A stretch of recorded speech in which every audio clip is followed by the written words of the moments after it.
Hello everyone, welcome back to SliverStar Arcade and more Earthlock. Sorry for the delay in videos, holiday madness and chaos. Which, by the way, for those of you who celebrate, I hope you enjoyed the holidays. I know I did. I got a whole bunch of good stuff. Not that, like, much of it works. Well, sorry, it works not the way I intended it to work. So, for example, I got a floppy disk reader, which I'm sure would work on regular floppy disks, but I have floppy disk video games, which do not work on a 2024 computer. Anyways, in the last episode, we defeated Adeline. Oh, nope, never mind, nope.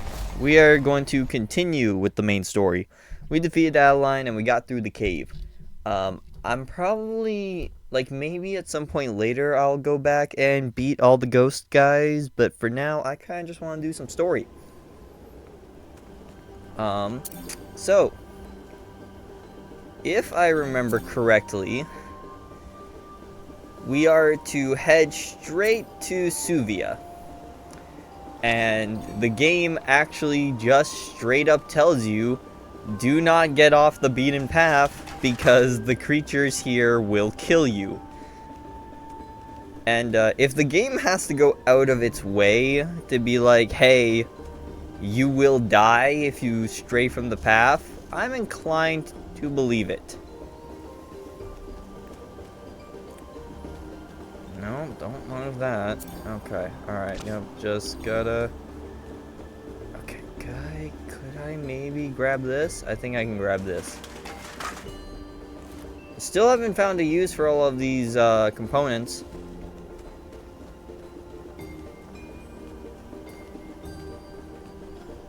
Hate that.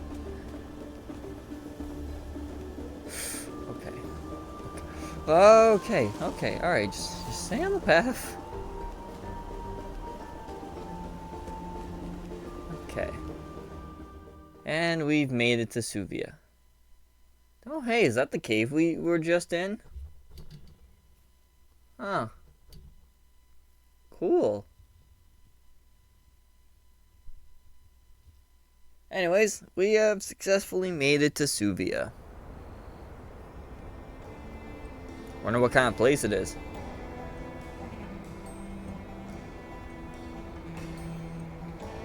Suvia. Oh, actually pretty decent.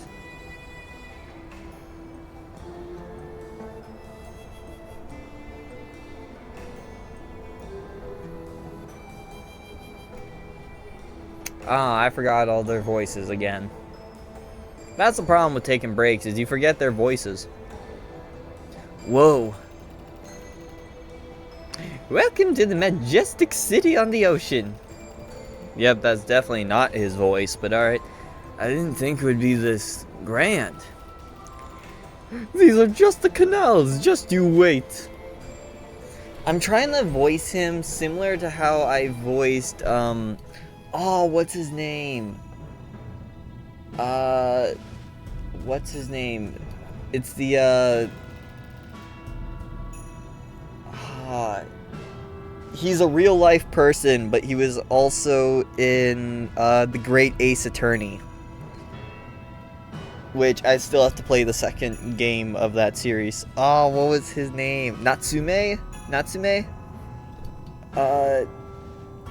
He's the guy who was obsessed with cats and did the whole, the moon is beautiful, isn't it? Instead of just saying, I love you. That guy.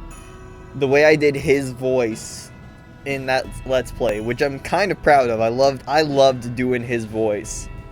That's kind of how I want to voice Nart.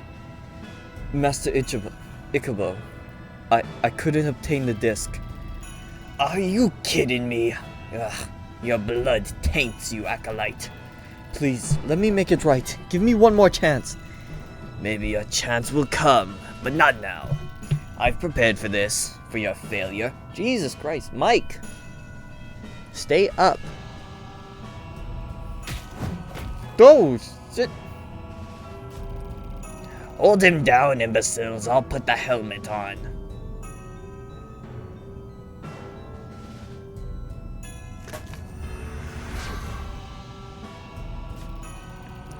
Once merely a tool, now a fully fledged weapon of destruction.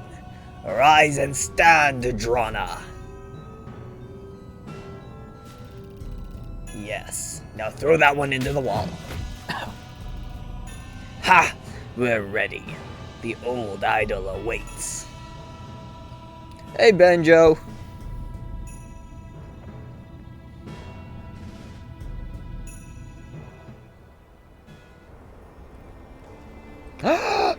Oh my god, someone capable of doing damage! Holy shit!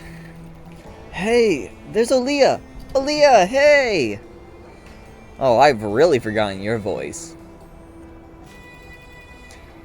You made it. I am glad. Rough. Oh my god, my mic arm keeps falling. I guess it's like from use. There we go.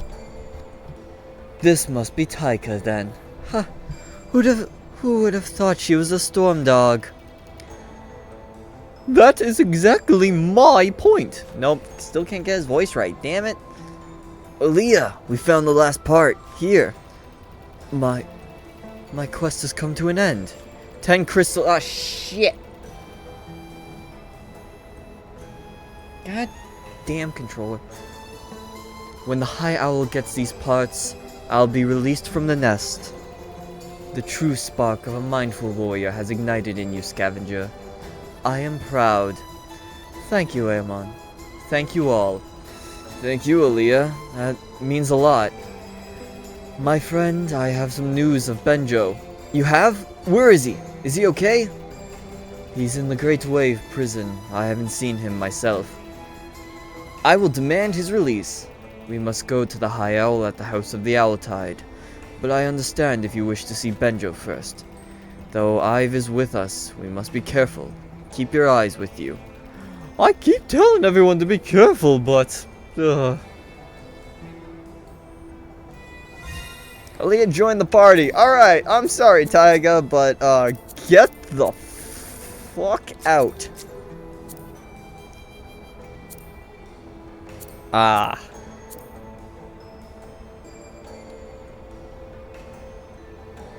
Wait, what the fuck? She keeps her damage from the last time she was with us? That's wild. Anyways, she has some talents. So we might as well use them. Alright. Reduce time cost of cure. Reduces damage taken. Allows the wearer to see ghosts. Reduces change in stance is actually pretty big. And increase health.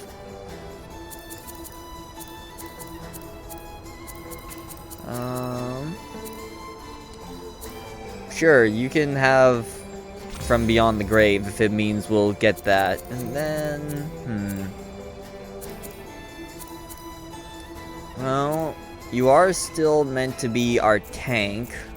You still do have the best defense out of everyone. Ooh. Applies counterattack up, applies anticipate.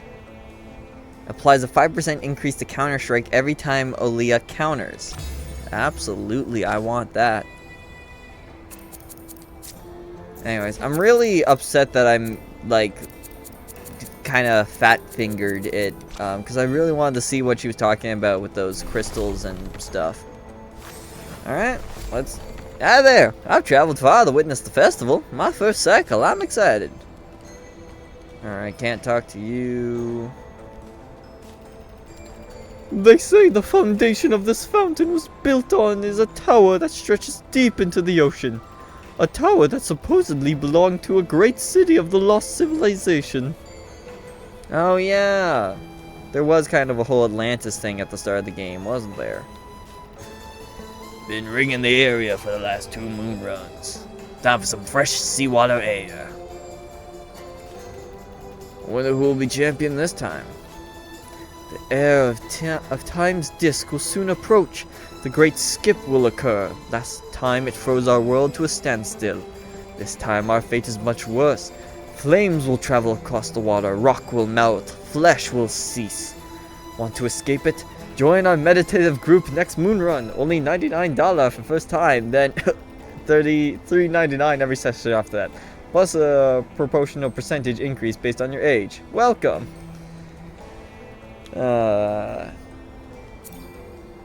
Oh, it would seem I have some seeds. Alright. What is this area? I cannot go in. Okay, so...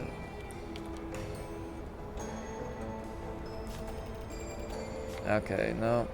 So where to first? This place seems kind of big. Lizzie. Oh, am I stuck? Oh no. Oh, there we go. I'm waiting for my fiancée to arrive so we can see the tournament. It'll be so romantic. Yep, cause nothing straight. Slimo or Simo. I came to Suvia 5 cycles ago with the best bread recipe the world has ever known. If only that toad of a baker would let me have a crack at it. Oh, I can just phase through this. Okay. Alright, well, looks like a lot of this episode will just be us exploring Suvia.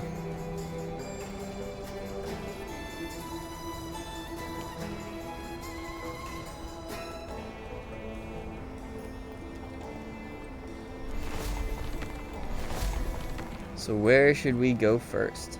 Oh, we can enter here. Oh my god, a shop! A level 2 blaster ammo for blasters.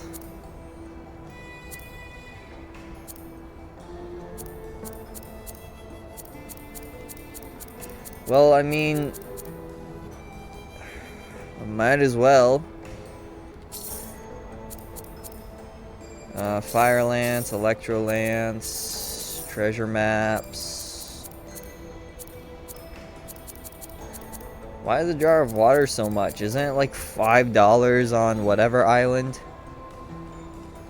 Alright. The shops aren't really useful, especially because you can never really build anything.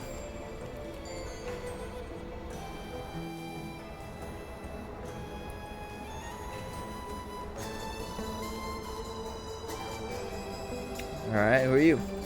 Strangers, have you looked up recently? What? These moon runs are particularly wonderful.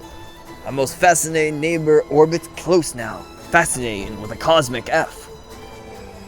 You mean the planets? Yes, I mean blah. It was so close I can see its cloud with my obsidian percipicillium now. I have a wonderful time to be alive. Wonderful. You're an astronomer. Yes, I am Alamagist, the astronomer. I invented the obsidian percipillium. Didn't the Forcian Desert tribe use obsidian in their sky-gazing devices over 600 cycles ago? Well, I've certainly perfected it. The bright and constant shine of lights is no hindrance with my optics. Oh, well, I'd love to see it. Nart. Some other time. You'll find me here. The skies above the Suvia Sea are impressively clear late in the moon run. I'll take you up on that offer when I have the time. In contrast to our humble Umbra, which is stuck with the same side to lies ever since the deadly halt, the majestic Blah rotates vigorously. Imagine living in a world where there is a day and night coming and going. Wait, what? Is there no nighttime in this world? How... Did they mention that before? That's wild. How do people sleep? Sorry, Mr. Alchemist, but we don't have time for astrology stuff. Astrology? Pff, what an insult. I am an astronomer, not a mountebank. Excuse us, Alchemist. My friend here has a tendency to speak before he thinks. What? We're on a mission, so we have to go. Thank you for your time, astronomer. I would love to share my latest observations with you, but I have many calculations to make before the sky becomes my gaze's obsession. Later, goodbye. Alright, well, I'm assuming this is the owl place. Oh, hey, maybe we get to meet Laura. You know, Nart's, like, girlfriend. Owl Tide Library. Man, for how many potted plants there are literally everywhere, there is not enough seeds in the world. It is wonderful to be back in the House of Wisdom. Oh, I've missed the smell of the artifacts in the books. The musty smell of knowledge. So many books. Have you read them all? That's the eventual goal. Got any on combat strategy? Probably. We have many historic tombs on old war and conflicts. After the world rose up again after the deadly halt, of course. I'll let you know if I come by anything, though. Hey, here she is. Tilda. I thought it was supposed to be Laura we were meeting. Oh shoot, what voice do I give her? Glad to see that you were able to make it back in one piece, Not. I have a letter for you. It came the other moon run. I apologize in advance, but that is the voice we are going for. Oh, thank you. That's great. Thanks.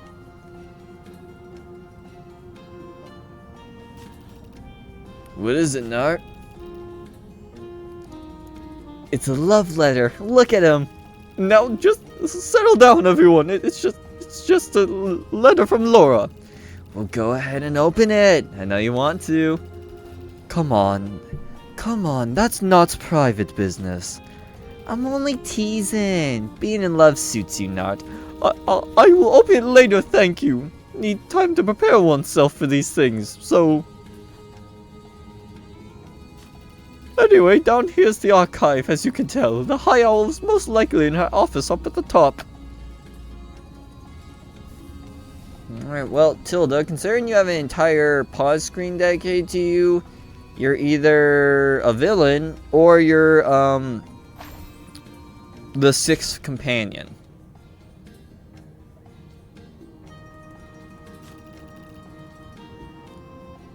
I forgot her voice immediately. Jesus Christ, I must have Alzheimer's or something. Hiya, Nat. No. Hiya, Nat. How was your trip? It was rich in the mind and heart. Rathbroom's wonders, the clockmaster from Newark, second chapter. Right, I can never best you. But you know how to try? I try, but the odds are stacked as a wall of diamonds tough, and blindingly as beautiful as the fairest maiden on my heart so rough. That's not in a book. That's you. I hope it'll be in a book soon. Then I insist on reading it first. Can we put the poet back inside the hog bunny now, Nart? Yes, sorry. Hey, Ive. Shut the fuck up, alright? Let Nart be his dumb little romantic self. Now, where is the... Okay, there is a man over here. A man we can't interact with. Oh my god, look at the way she runs. Anyways. The Onurasi Frogfolk. Oh my god, we're going to spend the entire episode in here reading. Despite having traveled further across Umbra than in any Owltide expedition ever, leaving traces along the way with their iconic statue, little is known about the Onurasi these moonruns. Ironic, seeing as we, the Owltide, had the wise Unurasi Gerswing Galakis as our high owl for a short period in the late 1700s, he was said to be forthcoming about most things, but shy on details regarding his own people. 2 decades after his period as the leader of the nest, in 1809, the Onurasi began retiring from their positions, and a cycle later, there were none left here in Suvia. A few reports claim they have all returned to their island Cantu north in the Suvian Sea. Despite this nearly happening 60 years ago, an Owltide expedition has yet to be sent to discover the truth. The Suvian Council has been sparse on the details of what the two houses know about the Onurasi retirement, but there must be some correspondence between the Owltide, the Wave, and Cantun. If not, I would suspect expeditions would be sent right away to gain knowledge of the reasons behind the absence of the Onurasi. Excerpt from an article of the Onurasi Frogfolk by Lucia Thornclaw, 1868. Anu, the City of Ruins. Where Nadir dips into the eastern Eventide, and the Sea of Black Salt lies in Anu, the city on ruins, also named the Nest due to its many cliff hawks in the area, nested in every rock and rooftop. The records of when Anu was settled, when it obtained its name, and when it became a thriving city in the darkness, sporadic scrolls speak plentifully of, yet with an unreliable tongue. From what we have gathered, the settlement grew into a bustling port city sometime during the 1500s, and the wall erected against the crashing waves was said to be done around 1590. The most peculiar aspect of Anu is that of its architecture. Its buildings have been constructed atop the ruins from before the Deadly Halt, ruins rumored to stem from the lost civilization. The architectonic trend of the late 1600s in Anu saw new buildings built to merge better with the ruins to seemingly spring from them, like branches on a tree. Yet the multitude of cultures that have since Anu's inception come to live and thrive among its rocks have created a weave of different architecture, symbolism, and art in the city. Its three prominent landmarks are... Holy shit, I'm gonna pass out. The ribcage, the remains of a long-dead sea monster once washed upon its shores that are now integrated into the buildings of that part of the city. The Anu Bell Tower, where the imperial family resides, now ruled by Empress Osnoa. The Wave Crusher, or simply the Wall, as Anuns call it, a tall obstruction built into the sea to keep their harbor safe from the onslaught of the Black Salt Sea. Anu is a place of mystery where the old and new meet. Where the old contains its main secrets, the new contributes its own. Prominent spiritualists have long sought the strange city, and many religious movements have spawned in Anu. The most established one being idolism, by the idolist monks, who regard the lost civilization as gods, where all of its followers must seek acceptance from the old rules. Excerpt from Anu, the City on Ruins, penned by Philip Sand, 1844. We are going to be here absolutely forever. Actually, there's only 3 more, so maybe not forever. Tales from the Glacier Coasts. During the early 1300s, the Atsusim kinfolk having been a nomadic tribe using the glacier coast as their habitat, settled further inland. The reason for the settlement was the discovery of a lake that emerged through the ice. It had been a lake buried under the ice since the early post-Deadly Halt stages. The lake teemed with strange life and became a great food source for the Atsusim kinfolk. Atsim. Let's call them Atsim before I start accidentally saying autism. The Atsim kinfolk. After a generation, the ice receded further and revealed how grand the lake truly was, and how it was connected to subglacial rivers coming down from the crystal ice ridge. Most peculiar, however, was the emergence of ancient pipeworks and chimneys from beneath the ice. The Atsim settlement suddenly found itself atop the structure from the old world, from the realms of myth, as their shamans called it. A world where spirits walked, where men had grass under their feet, where the darkness danced with the light in an ever-spinning circle. The shaman demanded their settlement moved, so as not to disturb the ancient ruins. The Atsim kinfolk took their tents and teepees around the lake and settled far from the place. But the young men of the tribe disregarded the shaman's word to stay away, and in secret they went back, under the guise of a long hunt to find out more about the ruins.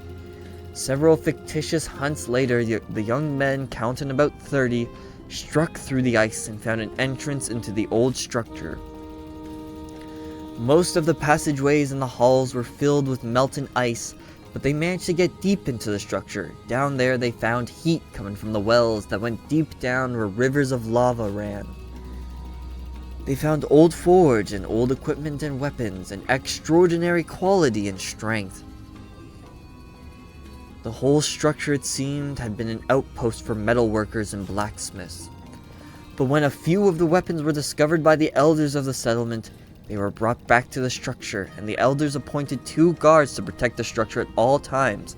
No one was allowed in. In 1411, a war band called the Anvirum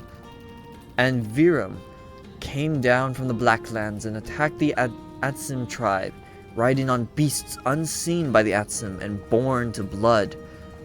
The Atsim and born to blood, and Envium massacred the tribe. A few managed to flee, but most were slaughtered where they stood. The guards by the structure, oblivious to their settlement being attacked, only became suspicious when they saw smoke on the horizon. Then it was too late, as a group of Anvrium riders discovered the ancient structure. The two guards fled inside the old structure, but at the lowest level there was nowhere to run. The two guards, Morak and Mutik, made their last stand, equipped with the ornate blades of old. 13 Anvrium warriors descended upon them, but Morak and Mutik, thanks to their superior weapons, only sank to their knees after killing 10 of their enemies. Alas, the Anvrium war clan had now found weaponry that would make them even more fierce. The war clan stayed in the old structure for 2 cycles, scouring the place, excavating more of the halls and chambers. Once the Anvrium war clan were ready to continue their scourge of the Blue Glacier, they were equipped with advanced steel and lighter but stronger armor. Oh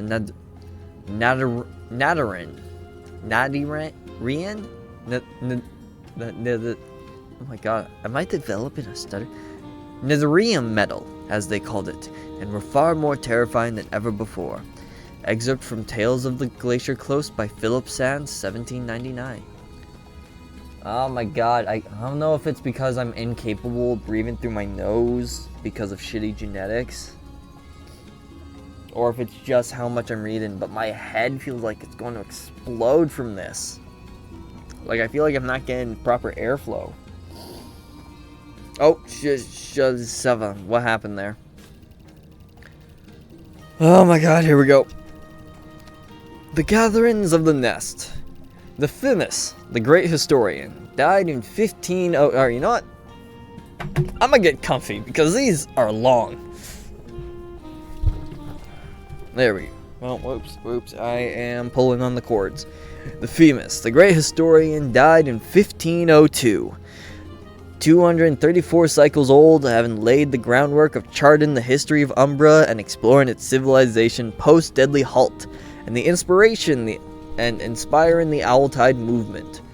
1 cycle after his death, the Owltide Manifesto was drawn up by its first council. The Owltide Council, or the Gatherings of the Nest, as many dubbed it, has been flocking every cycle since. The Nest, chronologically. 1503 to 1589. High Owl Kane Urum, Violetta Vu, Kenny Huss, and Taro Park. 1589 to 1637. High Owl Violetta Vu, Sarusera, Fritz Adi, Redrick Dahl, and Gladys Moo. 1737 to 1799. High Owl Vessel Strand, Somat Fren, Clairvoy, Mahu Om, and Aru Red. 1799 to 1777. High Owl Saladi, Mount Vang, Vessel Stang, Eric Hoof, Magu Ilsa, and Ibar Rear. 1770 to 1787. High Owl Gerswin Glycus, Eric Hooft, Eok Kio, Jury Prum Mu, and Arvis Camus. 1787 to 1801. High Owl Eok Q, Lumia Risendale, Nocta Evensea, Andrew Seb, Oinsi Nokila, not Nicola, Nokila, and Aryo Wan. 1808 to present. High Owl Lumia Risendale, Nocta Evanson, Rathbroom Wunda, Mia Seller, and Philip Sand. Excerpt from The Gatherings of the Nest, written by Nocta Avensey, 1857. Okay, so I guess the present day is 1857.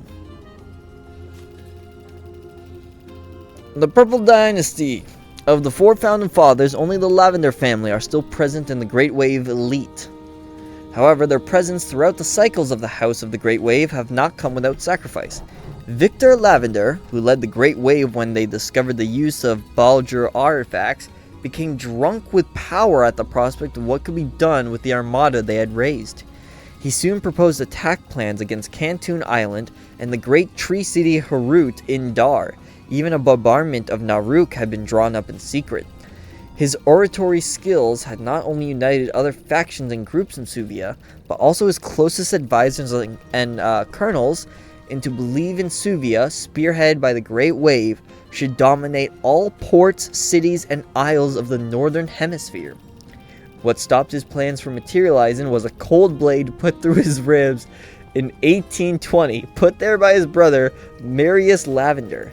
Marius Lavender died in 1844 in a flying machine he and Victor built together. He left behind 2 sons and 2 daughters. His eldest, Bran Lavender, is now General of the Wave, leader of the House of the Great Wave, the most potent military force on the 3 seas.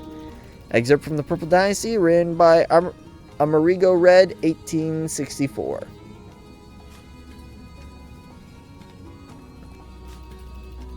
The Rise of the Wave. A band of fishermen, having braved the rough ocean near the Evertide zone, rode a gargantuan wave around the treacherous Dragon Bend, their 2 ships battered and damaged. The 15 men barely made it into the warm welcome. At that time, the first barrage had just been moored to the mysterious tower, and 5 of them died of infected wounds and illnesses shortly after. Made it to warm welcome. At the time, the first barge had just been moored to the mysterious tower. Okay. What happened to the 10 remaining men? No history book could tell you. But 4 of them, Hans the Hook Hildrum, Oscar Upstream, Neil Longwreck, and Brom Lavender, founded the first fishery on the warm welcome around 1670, a building to pack and transport fish to the markets inland. They called the fishery the Great Wave. No wonder you guys wrecked. You got a guy called Upstream and Longwreck. Like, you guys were doomed from the start. A few cycles later, they weren't the only fishery on Warm Welcome, but by far the most popular among the Dur fishermen and importers. As the activity grew around Warm Welcome and competition started to get fierce, the 4 old men initiated the Lodge of the Great Wave to keep interest parties locked to their business. Excerpt from The Rise of the Wave, penned by Lumia Risendale, 1846. Whew! Only 900 volumes to go before my exam. It is not the death that a man should fear, but books unread. Sorry, I'm complaining. I best get to it. Jesus, my head hurts. Oh my god, there's so much stuff to inspect.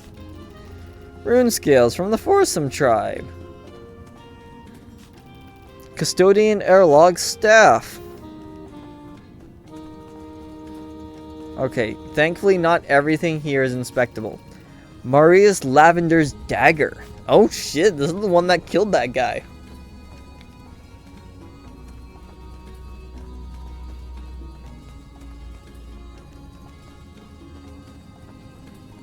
Can't. Nope. Nope. Nope. Nope. Nope. Nope. Oh, yep. Barge Ska's Drew Club. High Owl Gerswin's Expedition Journal. Okay, I can't inspect this giant thing? That's bullshit. Anvrium Chieftain's Battle Lance. Oh, that's pretty cool. It isn't a missed opportunity that you can't inspect any of the statues or busts in here. Alright, well hey, this place is just like chock full of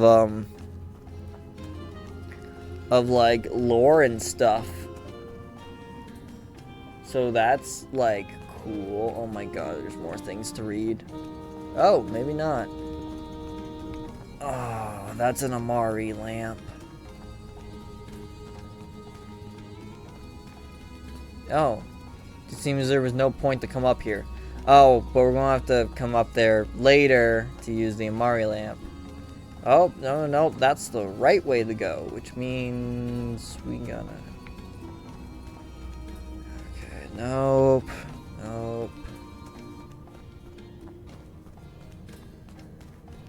Really, nothing I guess the only reason to come up here is for the extra planters.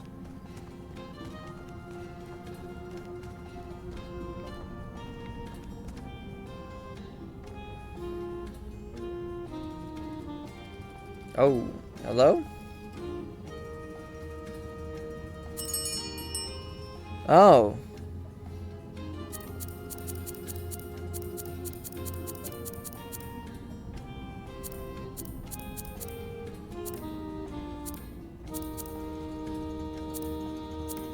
I definitely want that.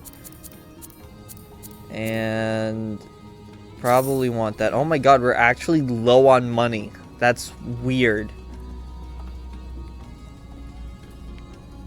Ooh, hello? Who are you? Wait, seriously, I can't talk to you? You're in this very extravagant room with a very uniquely designed character model, and I can't interact with you? That's weird. Oh, by the way, the cat does not bother us as much anymore. Do you know why? Well, the cat usually gets very mad at me when I try to record at 3 in the morning because, you know, she wants the damn lights off. So I got her a cat bed, which, you know, I feel bad that I haven't gotten her a cat bed before. But I got her a cat bed that's kind of like encapsulated, right? So it's like it has like a little entrance that you walk into, and it's shaped like a mouse, right?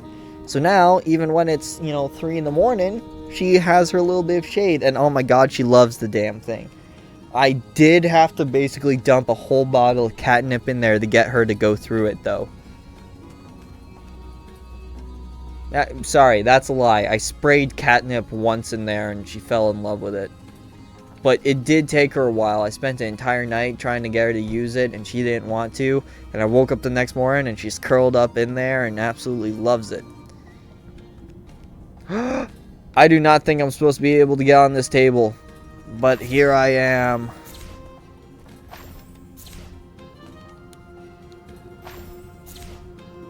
Wait. Is Ive taller than Olivia? No, I don't think so. Alright. Let's get on with it. Hi, Owl Lumia Risendale. I have acquired the parts to the ancient machine. My quest is complete at last. Olia, Seeking Owl. Your quest has been a vexing one, I know, but I am sorry to say is not yet over. What do you mean? The machine core is gone. What? But I entrusted it to the archive. 10 cycles, and now it's gone? Believe me, the Owl Tide is as frustrated as you are. The core was stolen not long before you arrived. Please, you must find it and finish your quest. This machine may have much to teach us about the deadly halt once it's assembled. We'll help you, Olia. Very unique companions you travel with, Ivory Lavender. We've never had... travel with, period. Ivory Lavender, we've never had the pleasure. Thank you, High Owl. And not... What an adventure you have tumbled into, my friend. Yes, Lady Lumia, it has been most dangerous and quite thrilling, actually, and oh, you must meet Amen. A scavenger. But no ordinary scavenger. What brings you to Suvia? Hi, yeah, I have this disc here, Nart, that told me you'd buy. He also said you could cure my uncle, but he's been imprisoned by the Great Wave. I have to get him out, he's sick. You have my word, Amen, we'll get Benjo out. And so you shall. Show the High Owl the disc, Amen. We think maybe it's because of the disc that my uncle was taken. Oh, it's old. Very old. Likely before the deadly halt. I'm afraid I don't know what it is, but we can pay you handsomely for it. Why don't you take a look at it, Nart? Study it and see what you find.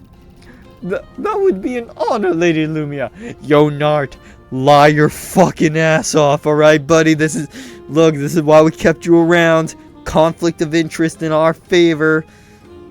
Tell her it's like, I don't know, like 100,000 or some shit like that, okay? Don't fuck me on this, Nart. Olia, my wings are with you. Retrieve the machine core, and you shall finally climb the high winds, for your quest will be complete. Go and investigate the archive where the part once stood. There must be a clue there. You mean the archive? Have you investigated where the core stood? Nope. I do like the music in this area. It's very nice. Frog Boy! I'm still so surprised that Frog Boy is not the last companion. Like they're at the start of the game. They show up a lot. Alright, so where the core once stood. Oh, is it this empty pedestal? Here's where the part was displayed. I don't see anything out of the ordinary. What are we even looking for? Anything. Rough. Yes, Taika, you get a whiff of something? Rough. I don't do dogs.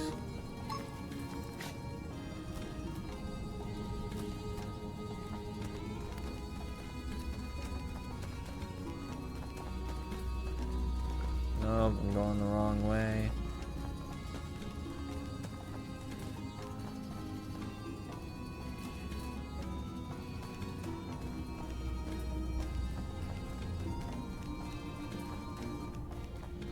Oh.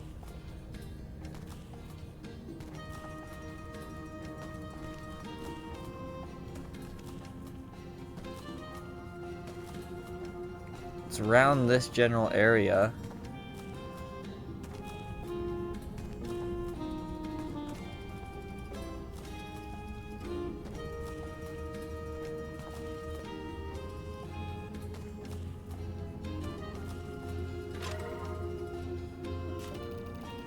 There's something here. That's my girl. See?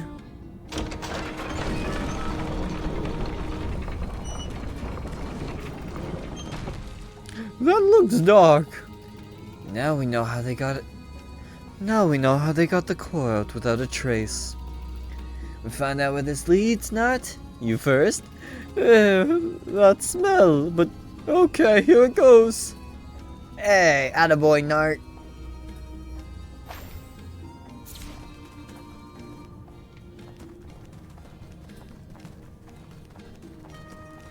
Ooh, I don't like this. I don't like this one bit. Oh, I did not mean to fall down there. I'm assuming that was the last place I was supposed to go. Hopefully I can go back. Yeah, I want to go back. I want to explore those other doors. Ugh, it stinks down here. We're in the sewer canals. This could lead anywhere. Watch your step down here. Take me back up.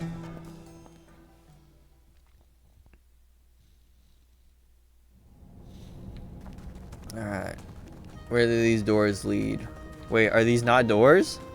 They're just vague, empty. Oh, weird.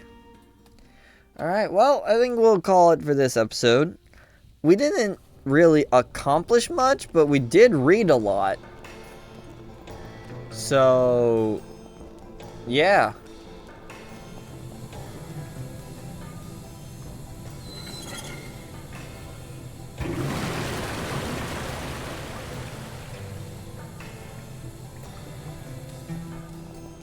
Alright, in the next episode, we will continue searching through the sewers.